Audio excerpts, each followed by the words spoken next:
అమ్మవారికి మనం ఎంత చేసినా, ఎంత అలంకరించినా, ఎన్ని ప్రసాదాలు పెట్టినా, ఎన్ని పువ్వులతో డెకరేషన్ చేసినా, ఇంకా ఏదో సాటిస్ఫాక్షన్ ఉండదు అండి. ఎందుకంటే, ఎక్కడో ఏదో మిస్ అవుతున్నాము, ఏదో అంటే ఆ సాటిస్ఫాక్షన్ ఉండదు. ఎందుకంటే, ఒక తల్లికి చేసిన తన ఒక తల్లి తన పిల్లలకి చేసిన ఆ సాటిస్ఫాక్షన్ లెవెల్ ఎప్పటికీ కంప్లీట్ అవ్వదు అనేది నా అభిప్రాయం. ఎందుకంటే, అదంతే. ఆ వెల్త్ ఎప్పుడు అలాగే ఉంటుంది.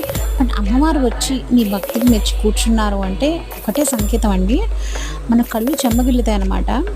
పూజ మధ్యలో కానీ, పూజ మొదల్లో గానీ, లేకపోతే హారతి ఇస్తున్నప్పుడు గానీ, మనకి కళ్ళు చెమ్మగిల్లుతాయనమాట.